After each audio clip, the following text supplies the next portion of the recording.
Movie की starting एक spaceship से होती है जिसका नाम स्टारशिप एवलॉन है, जो कि दूसरे ग्रह होमस्टेड 2 पर इंसानों की नई दुनिया बसाने जा रहा है।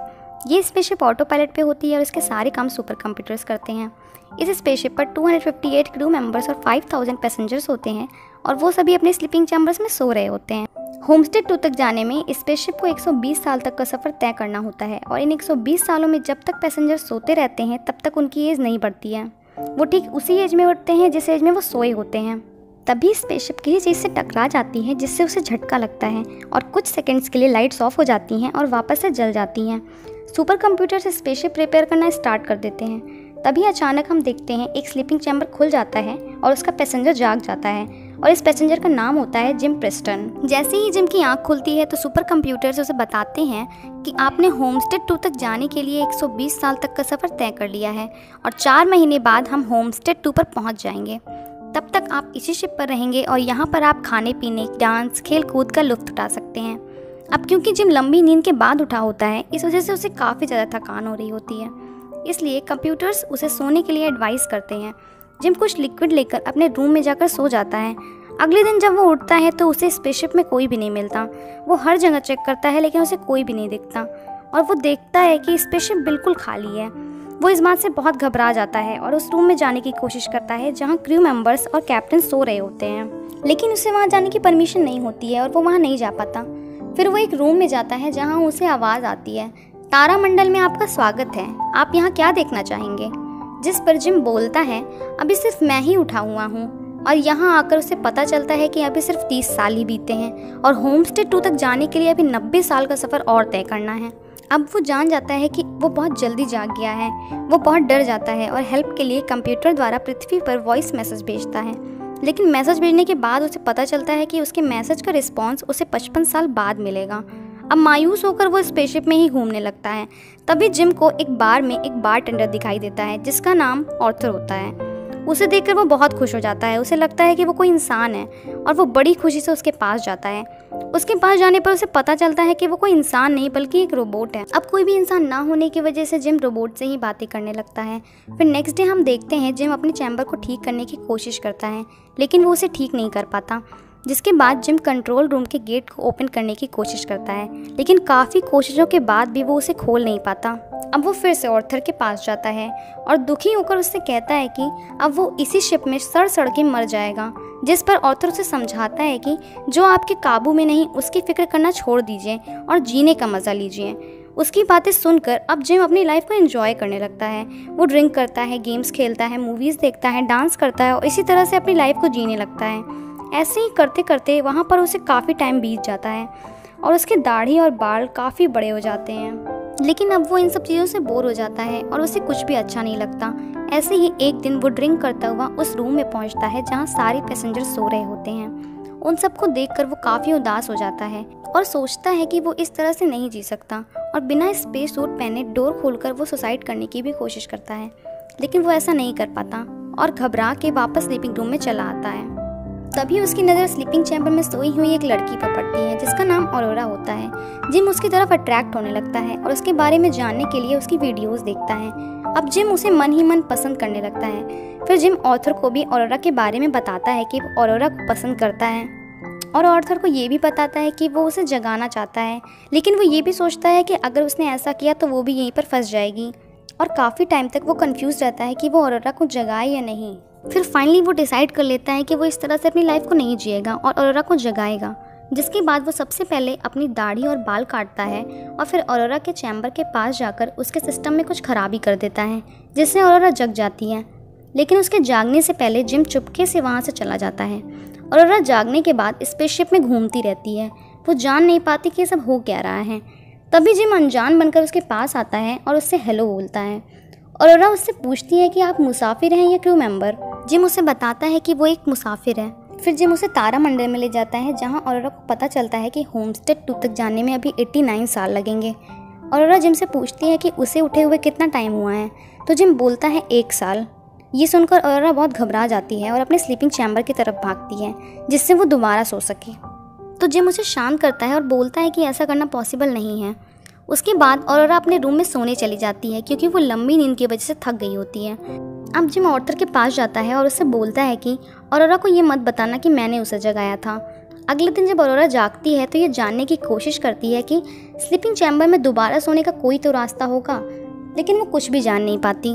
फिर ऑरोरा और जिम मिलकर नाश्ता करते हैं। नाश्ता करते हुए वो यही बातें कर रहे होते हैं कि दोबारा कैसे सोया जाए। जिम उसे बताता है कि वो सारी कोशिशें कर चुका है, लेकिन ऑरोरा उससे बोलती है कि वो इतनी आसानी से हार नहीं मानेगी और वो भी बहुत कोशिश करती है जिससे कि कुछ हेल्प मिल जाए। वो कंट्रोल रूम का डोर ओपन करने की भी काफ़ी कोशिश करती है, लेकिन उसकी सब कोशिशें बेकार जाती हैं। फिर हम देखते हैं ऑरोरा, जो कि एक राइटर होती है, वो एक बुक लिखना स्टार्ट करती है जिसमें वो जगने के बाद की सारी बातें लिखती है। इसके बाद दोनों हर रोज़ यही कोशिश करते हैं कि वापस नींद में कैसे जाया जाए। फिर एक दिन ऑरोरा जिम से कहती है कि अब हमें अपनी किस्मत को अपना लेना चाहिए, जिसके बाद वो दोनों अपनी लाइफ में खुश रहने की कोशिश करने लगते हैं। वो दोनों साथ में खूब टाइम स्पेंड करने लगते हैं। वो साथ में गेम खेलते हैं, खाना खाते हैं, डांस करते हैं और अपनी लाइफ को एंजॉय करने लगते हैं। एक दिन जिम ऑरोरा को डेट के लिए पूछता है, जिस पर ऑरोरा डेट के लिए हाँ बोल देती है। फिर इवनिंग में जिम ऑरोरा को लेकर बार में जाता है। ऑर्थर उन दोनों का स्वागत करता है। फिर वो दोनों ड्रिंक करने के बाद साथ में डिनर करते हैं। उसके बाद जिम ऑरोरा को स्पेस सूट दिखाता है जिसे पहनकर वो दोनों स्पेस में घूम सकते हैं। फिर वो दोनों स्पेस में घूमते हैं।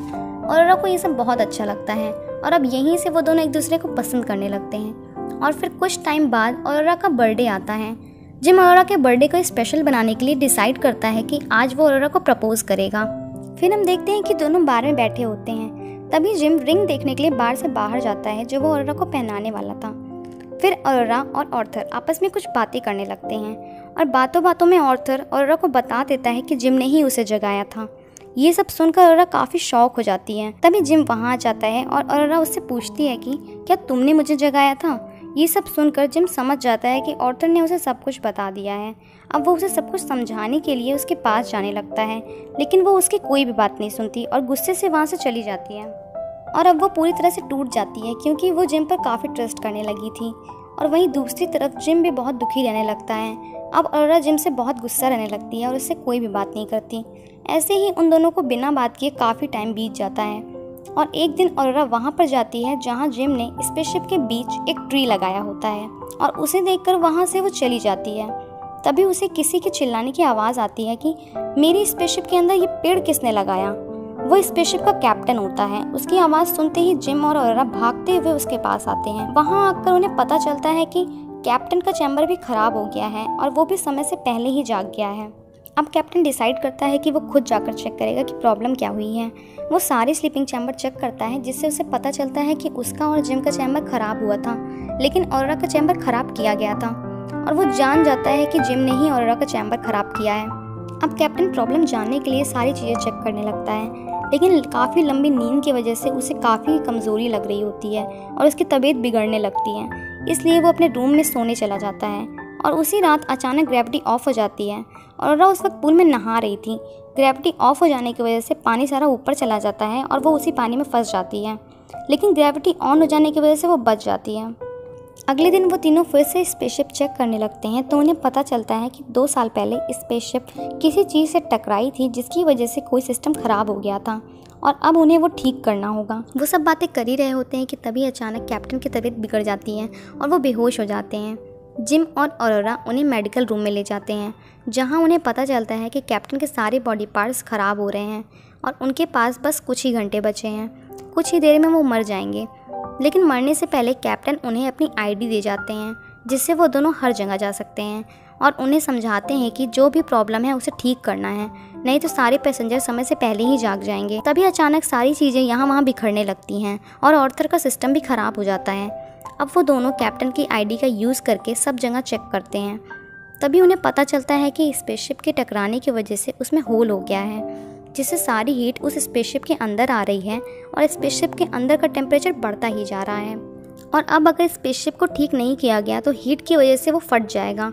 अब उनके पास सिर्फ एक ही ऑप्शन होता है कि वो बाहर से जाकर स्पेसशिप का मेन डोर खोल दें जिससे सारी हीट बाहर निकल सके। अब जिम एक हीट शील्ड लेकर बाहर जाने के लिए स्पेस सूट पहन लेता है। तभी ऑरोरा उसे मना करती है कि अगर उसने ऐसा किया तो वो मर जाएगा और वो उसके बिना यहाँ पर नहीं रह सकती, लेकिन उसके अलावा और कोई ऑप्शन भी नहीं था, इसलिए जिम डोर खोलने के लिए चला जाता है। और वहीं दूसरी तरफ ऑरोरा भी मेन स्विच को दबाकर वहाँ से हीट को बाहर निकालने की कोशिश करती है, फाइनली वो दोनों मिलकर स्पेसशिप से हीट को बाहर निकाल देते हैं। जिम अपने आप को हीट शील्ड से कवर कर लेता है जिससे उसे भी कुछ नहीं होता, लेकिन तभी उसकी बेल्ट टूट जाती है और वो स्पेस में इधर उधर घूमने लगता है। अब बेल्ट टूटने की वजह से वो स्पेसशिप में भी वापस नहीं जा सकता।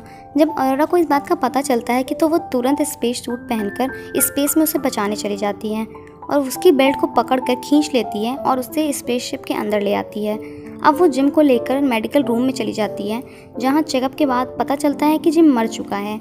ये सुनकर वो कैप्टन की आईडी का यूज़ करके सारे ट्रीटमेंट एक साथ करवाती है, जिससे जिम फिर से जिंदा हो जाता है। जिम को जिंदा देखकर वो बहुत खुश हो जाती है और उसे गले लगाती है। फिर कुछ ही दिनों बाद जिम ऑरोरा को एक मशीन दिखाता है जिससे वो दोबारा सो सकती है, लेकिन वो मशीन सिर्फ एक ही थी और दोनों में से कोई एक ही सो सकता था। इसलिए ऑरोरा ऐसा करने से मना कर देती है और वो दोनों डिसाइड करते हैं कि वो दोनों साथ में अपनी लाइफ जिएंगे। फिर एक दिन हम देखते हैं कि ऑरोरा, आर्थर और जिम बार में बैठे होते हैं और वहाँ जिम फिर से ऑरोरा को प्रपोज करता है और उसे वही रिंग देता है जो वो उसके बर्थडे पर देने वाला था। फिर ऑरोरा उसका प्रपोजल एक्सेप्ट कर लेती है और वो दोनों साथ में खुशी खुशी रहने लगते हैं। फिर हम 88 साल बाद का सीन देखते हैं, जहाँ सारे क्रू मेंबर्स और कैप्टन जाग जाते हैं और वो सभी स्पेसशिप पर बहुत बड़ा पेड़ और पत्तियाँ देखते हैं और वो बुक भी पढ़ते हैं जो ऑरोरा ने लिखी थी। उस बुक में ऑरोरा अपने पूरी लाइफ का एक्सपीरियंस लिखती है, जिसमें वो लिखती है, जब आप सब सो रहे थे तो यहाँ पर काफ़ी कुछ हुआ था। हम 20 सफ़र में भटक गए थे, लेकिन हमें एक दूसरे का साथ मिला और हमने एक खूबसूरत ज़िंदगी जी, और यहीं पर मूवी एंड हो जाती है। ये मूवी रिलीज़ हुई थी 2016 में, जो कि एक साई-फाई रोमांस मूवी है। इस फिल्म का टोटल बजट था $150 मिलियन और बॉक्स ऑफिस पर इसने टोटल कमाई की थी $303.1 मिलियन की। इस मूवी की IMDb रेटिंग है 7/10। रॉटेन टोमेटोज पे इसको मिले हैं 30% और 88% गूगल यूजर्स ने इसको लाइक किया है। अगर आपको हमारी वीडियोस पसंद आई हो तो प्लीज़ लाइक करें, शेयर करें और हमारे चैनल को सब्सक्राइब करें और कमेंट बॉक्स में कमेंट करके हमें बताएं कि नेक्स्ट एक्सप्लेनेशन आप किस मूवी का सुनना चाहेंगे। Thanks for watching.